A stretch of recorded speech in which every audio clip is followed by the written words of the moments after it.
तमिळनाडूमध्ये AIADMK पक्षाला मोठा धक्का आता बसलेला आहे। मोठी बातमी आपण पाहतोय। पक्षाच्या 3 विद्यमान आमदारांनी राजीनामा आता दिलेला आहे।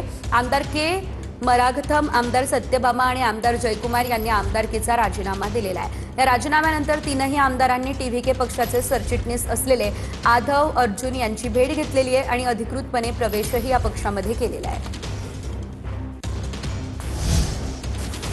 महत्त्वाची बातमी, CJPचे संस्थापक अभिजित दिपकेंची दिल्ली उच्च न्यायालयामध्ये याचिका। CJPचे ट्विटर अकाउंट बंद केलं आणि या विरोधात ही याचिका त्यांनी दाखल केली। वाहतूकविषयी संसदीय समितीची बैठक पार पडली अशी माहिती सूत्रांनी दिलेली आहे। तर पश्चिम आशियामधील सद्यस्थितीवरती बैठकीमध्ये चर्चा होती अशी माहिती देखील सूत्रांनी दिली आहे। देशात 78 दिवसांचा कच्च्या तेलाचा साठा उपलब्ध आहे असं सरकारनं स्पष्ट केलेलं आहे।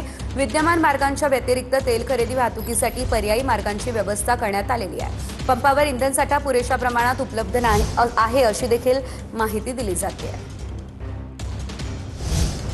जळगाव विधान परिषद निवडणुकीसाठी पहिल्याच दिवशी 26 उमेदवारी अर्जांची विक्री झालेली आहे। पहिल्याच दिवशी वेगवेगळ्या राजकीय पक्षांच्या कार्यकर्त्यांसह 16 व्यक्तींकडून एकूण 26 उमेदवारी अर्जांची खरेदी करण्यात आली आहे। भाजप आणि शिवसेनेसह वेगवेगळ्या राजकीय पक्षांच्या कार्यकर्त्यांच्या माध्यमातून या ठिकाणी उमेदवारांसाठी उमेदवारी अर्जांची खरेदी झाली असल्याचं समोर आलेलं आहे। नाशिकच्या बागलाणच्या राहुळमध्ये रोहित पवार यांनी आता आत्महत्याग्रस्त शेतकऱ्यांच्या कुटुंबाची भेट घेतलेली आहे। रोहित पवारांसोबत आमदार भुसारा, माजी आमदार संजय चव्हाणही उपस्थित होते। रोहित पवारांनी शासकीय अधिकाऱ्यांसोबत कर्ज घेतलेल्या बँकेच्या अधिकाऱ्यांसोबत चर्चाही केलेली आहे। कल्याणमधल्या दुर्गाडी मंदिर प्रवेशबंदीच्या मुद्द्यावर राजकारण तापलंय। मंदिर प्रवेशावरून आता ठाकरेंच्या शिवसेनेची भाजप आणि शिंदे सेनेवर टीका देखील बघायला मिळते। कल्याणच्या पोलीस उपायुक्तांनी विविध पक्षांच्या पदाधिकाऱ्यांची बैठक घेतली आहे। दुर्गाडी मंदिरात जाण्यापासून हिंदूंना रोखलं नाही पाहिजे असं शिंदे सेनेने म्हटलंय। तर हिंदुत्ववादी सरकार असताना हिंदूंना मंदिरामध्ये प्रवेश नाकारला जातो असं ठाकरे सेनेनं म्हटलंय। मंदिर प्रवेशासाठी मागणी करायला लागणं हे हास्यास्पद आहे असंही ठाकरे सेनेनं म्हटलंय।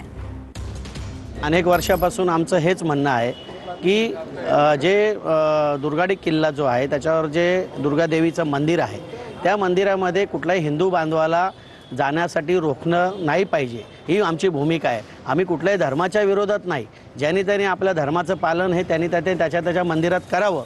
कुठेही रोडवर नमाजाचं पठण करू नये, आपल्या मंदिरात करावं आणि आम्हाला आमच्या मंदिरात जाण्याचं रोखू नये, हीच आमची मागणी आहे। देशात पण मोदी हिंदुत्ववादी आहे म्हणतात, राज्यात पण फडणवीस हिंदुत्ववादी आहे म्हणतात आणि त्यांच्या राज्यात एका मंदिरात हिंदूंना प्रवेश नाकारला जातो, हे लांछनास्पद आहे, हास्यास्पद आहे आणि त्यांच्याच पक्ष आणि त्यांच्याच संघटना ही आंदोलनं करतात, हे पण हास्यास्पद आहे। खरं त्यांच्या संघटनेच्या आणि त्यांच्या संस्थेचे पदाधिकारी हे त्यांच्या नेत्यांना भेटून हे जे बंदीचे आदेश आहेत हे रद्द करायला पाहिजे आणि त्यासाठी प्रशासनाला तसे आदेश दिले। पोलीस प्रशासन हे आदेशाचे बांधील असतं, जे वर्ण आदेश येतात ते पोलीस करतात।